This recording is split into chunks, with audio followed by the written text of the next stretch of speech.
Hello everybody and welcome back to the channel. My name is Aceikith Gaming with another track guide for the IMSA series here on iRacing.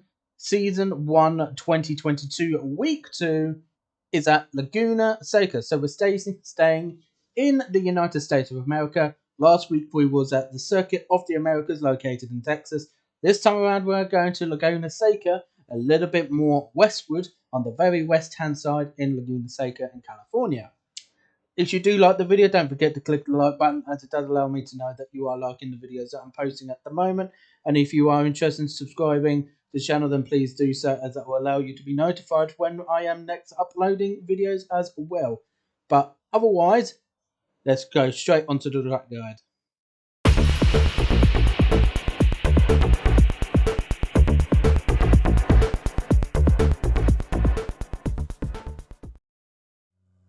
Okay, so here we are on the track for round 2 of Season 1 2022 of the IMSA series at Laguna Seca. We are again in the Porsche 911 GT3R. For this week, I'm still not sure yet whether I'm going to be using the Porsche or if I'm going to be using a different car yet. Also, because this week is Christmas week, just to be aware that I might be uploading this week's iRacing video a little bit sooner than what I might usually do. So just be aware on that it might be even as early as possibly in the next couple of days. So I'm recording this obviously on the Monday night, as the new tracks, we go to new tracks starting from midnight on the Tuesday. So Laguna Seca, I would say, compared to COTA, Laguna Seca still does have some of its tricky turns around the track, but it's nowhere near as complicated as what COTA is, with the differences between what racing lines you can use. There is one notable turn, which is obviously known as the Corkscrew. You'll see why if you haven't seen this track, but most of you will probably already know what the Corkscrew is. It's one of the most famous sequence of turns in the United States in motorsport. So let's get on with a lap. I'll do the same thing as what I did before. We'll do a relatively slow lap around the course, and then gradually speed it up a bit. We'll just go through the final turn. So as you come out the final turn, be aware that of the little piece of runoff to the right. Don't go too far over, as you will end up. I'm just going to turn this down a little bit because I've just realised it is a little bit loud. I'm just trying to find the volume down button. There we go. You realise how loud it actually was. So you're coming across the start finish line. As you're starting to turn slightly left, there is cones to your left hand side. You don't want to be going over them because that will be the pit lane exit, and I do believe you do get a slowdown. As you come down to turn 1, the Andretti hairpin.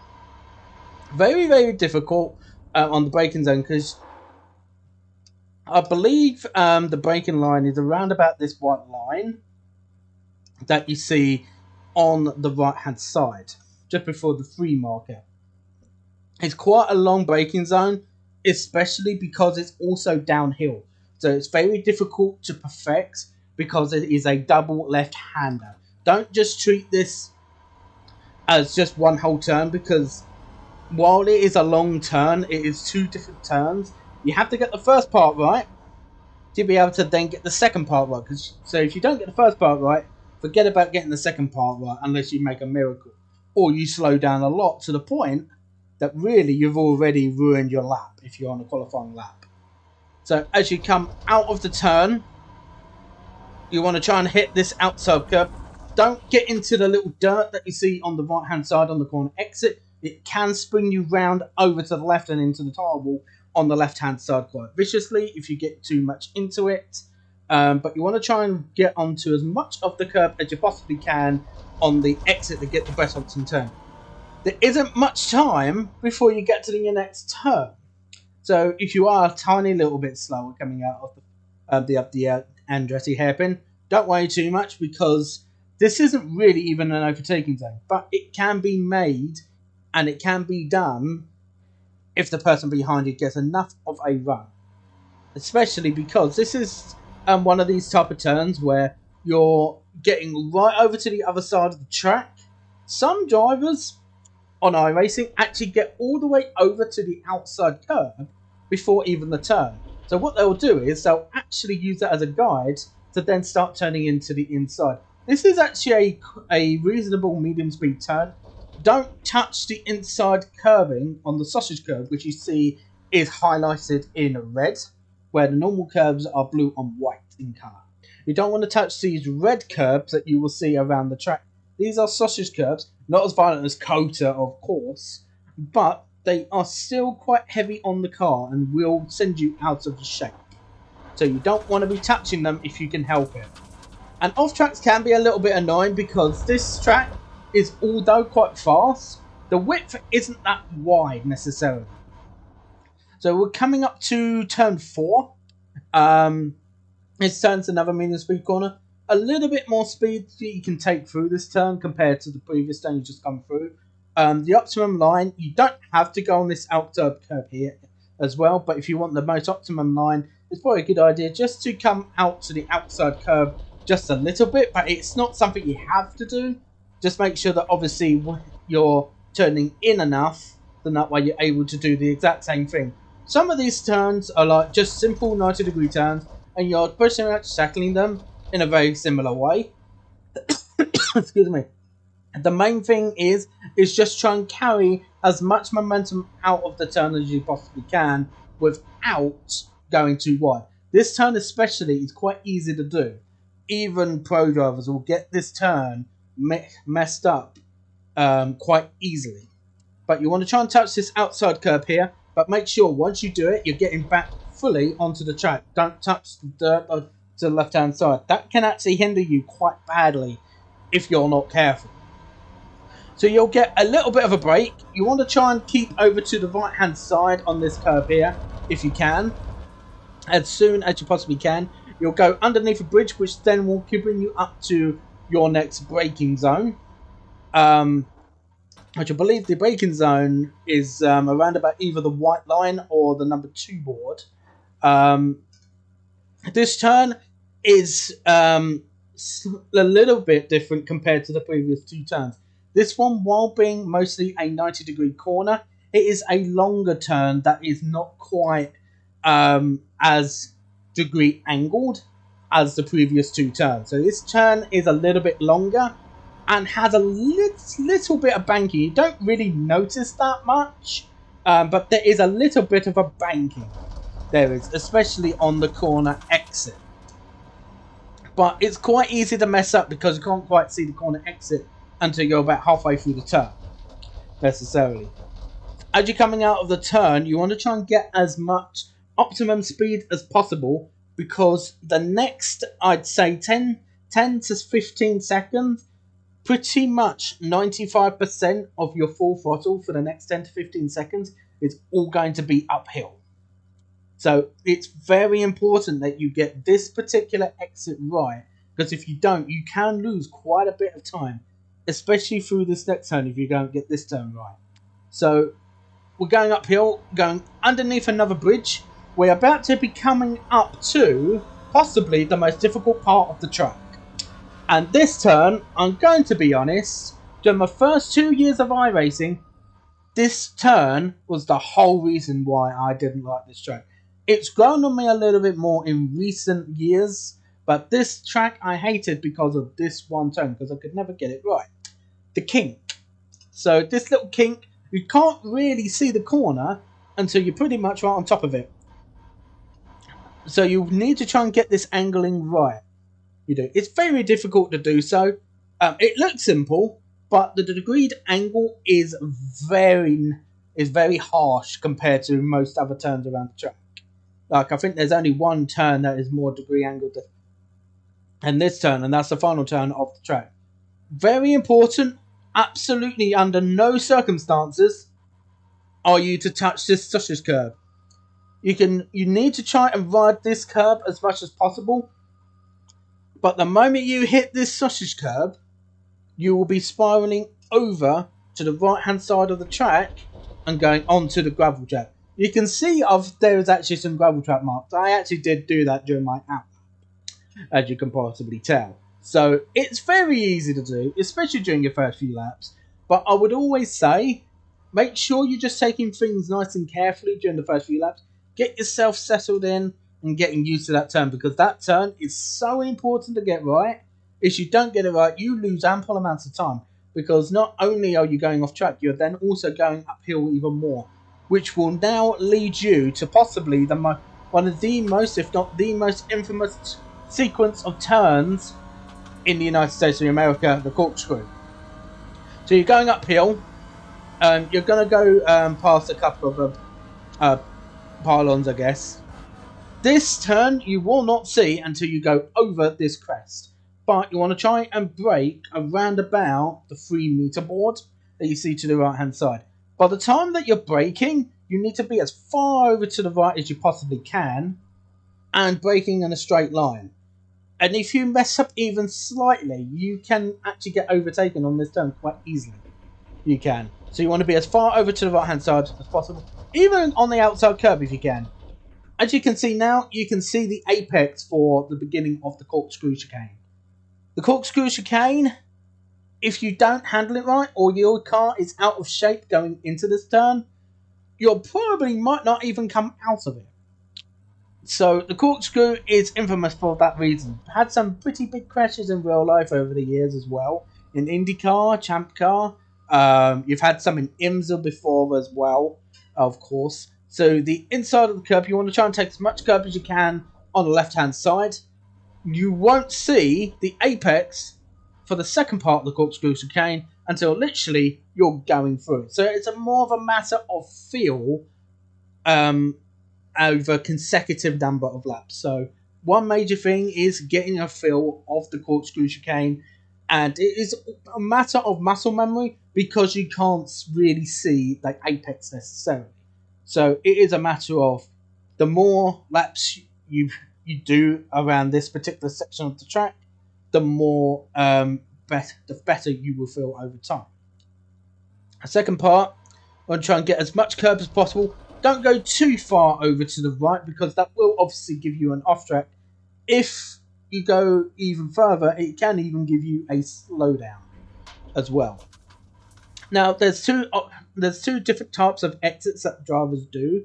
The most optimum, I'd say you want to get only to the middle of the track, but some do go a little bit wider. I prefer just going to the middle of the track, because the next turn will come up on you before you even know it. So you want to then be all the way over to the right hand side again. You want to take a wide late turn in for this left hand turn. You can see there is obviously there's darker grey markings. You can take this turn quite late and get a good exit out of this turn. It's actually quite a good feel to get through this sequence here once you get used to it. It does take a little bit of time to get used to it. I remember it took me quite a while. Again, you don't have to touch this outside curb of the turn to the right hand side if you don't want to, but obviously if you want to take as much speed as possible, then you do need to take it. It's not a must do, because you're not really going to lose a heavy amount of time, because yet again, as soon as you come out of the turn, you're near enough coming up to another turn straight away, and you want to get right over to the other side of the track, making sure your car is balanced, because you need to brake just a little bit for this next turn. You've got quite a bit of camber, so you can take in a little bit more speed than what you possibly think you can. Going through here, take as much curb as you possibly can without touching the sausage curb to the right, because that will send you out of shape, possibly even send you out to the dirt area that you see to the left hand side. Don't forget, it's not going to be grass and gravel trap you're dealing with. It is, well, you're going to be dealing with gravel trap, of course. You can see the differences in texture, but you're going to be dealing with sand instead of grass that you would normally see in tracks, because obviously Laguna Seca is based within the desert of California. As soon as you come out the exit of the penultimate turn that we've just gone through, again you want to get back straight over to the opposite side of the track for the final turn of the track, which is a very slow corner. For certain, it's going to be a first gear turn, so you want to get your car as slow as you possibly can, take a slightly late turn in, because what you can do, you can take that slightly late apex, get on the gas quite early as well, because then that will set you up for possibly, I believe it's actually the longest straight on the track, as well as being the start finish straight, which will lead you back to the Andretti hairpin. So with that out of the way, that is a slow track guide to Laguna Seca. What we're going to do now is do a slightly fast lap to show you how a slightly faster lap does feel like going around the track, and then we'll show you pit lane entrance and exit. So you're going to come out a little bit wider from between the first and second left turns, but mostly it's pretty simple. Is make sure to not touch the sausage curve over to the right. Go over to that there, and again, don't touch the sausage curve, but make sure you get a good optimum speed, because it is a slightly longer straight. This turn again, slightly longer compared to the previous two, so you can take a little bit more speed. That would just come with feel and time. This turn is very difficult. Make sure to not touch the sausage curb. It's all about not touching the sausage curbs, because they can actually punish you. They can quite a bit. Got the entry to the corkscrew a little bit wrong.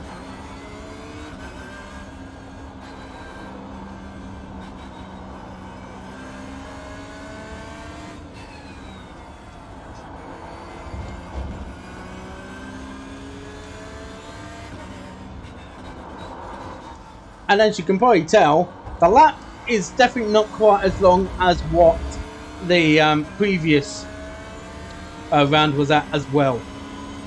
So as you can see, I did a 129.8, but lap times will possibly be around 126s once we do get into proper races, and we've got plenty of practice in.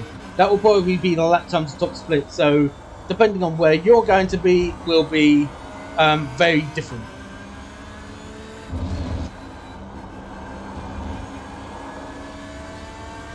But yeah, this is, I would say Laguna Seca is very much a confidence track. So just make sure you do as many laps as you possibly can, because your confidence will only grow as you gain more experience around the track, especially if you are new to the track. Because many drivers that drive this track don't like this track because they're not confident on the track.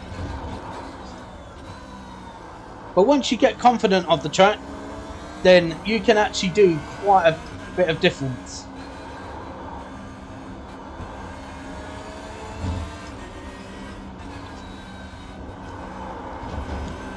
So as you can see, I'm almost lapping 125s actually. So you might be seeing 124s, maybe even 123s during the race week.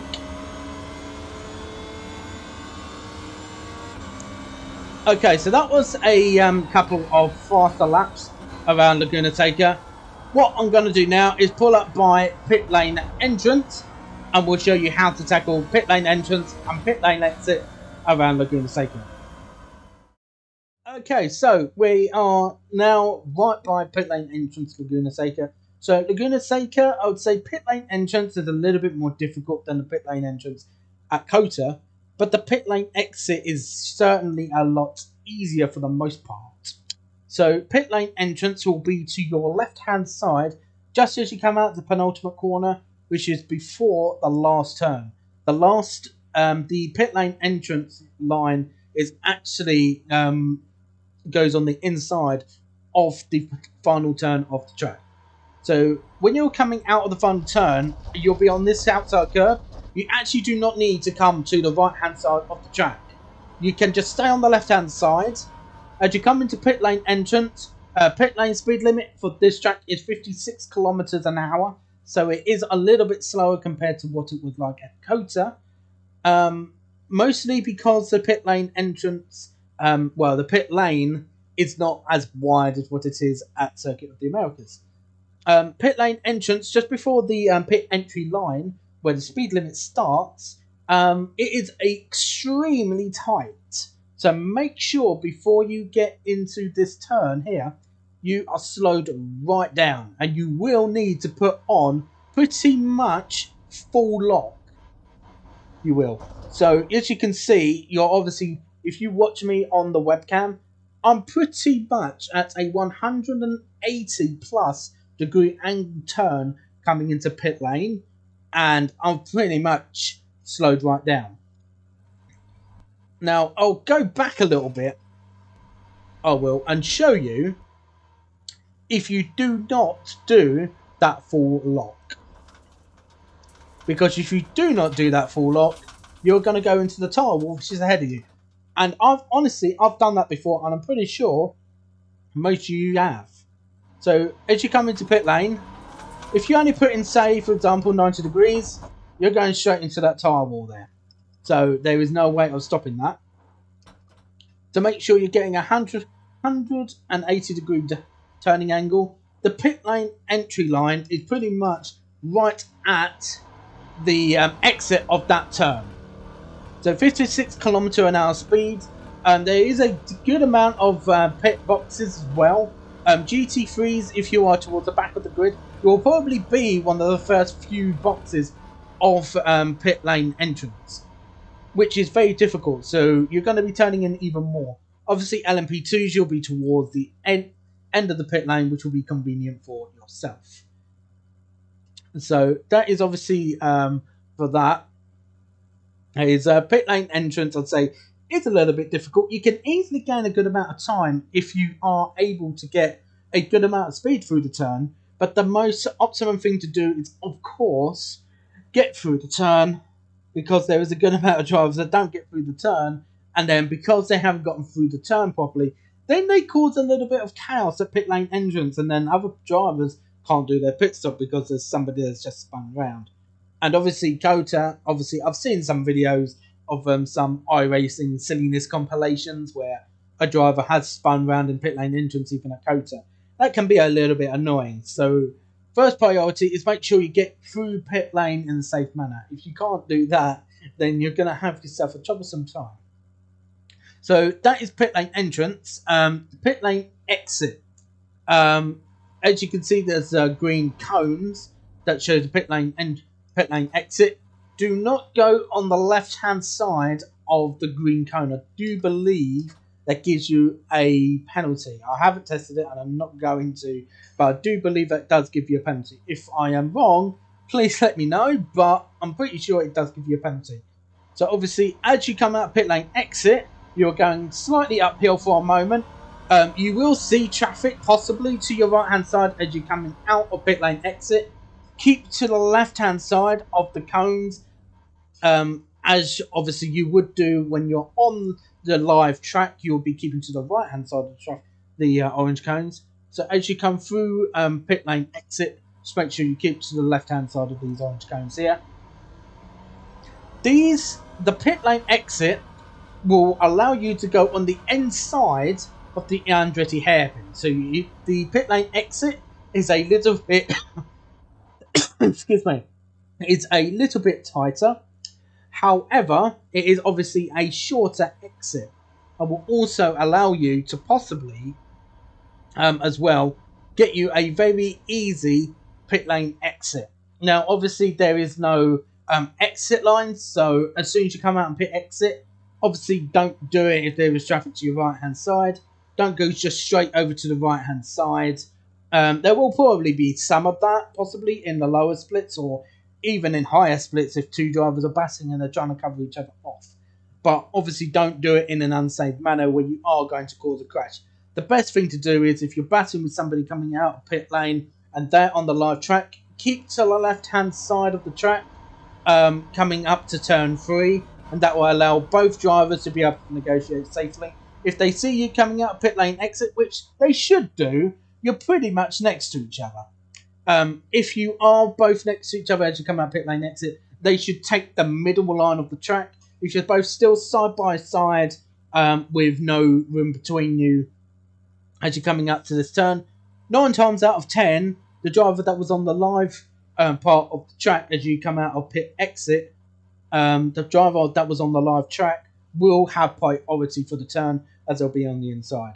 So don't obviously be silly and try and hold it around the outside, unless it is safe to do so.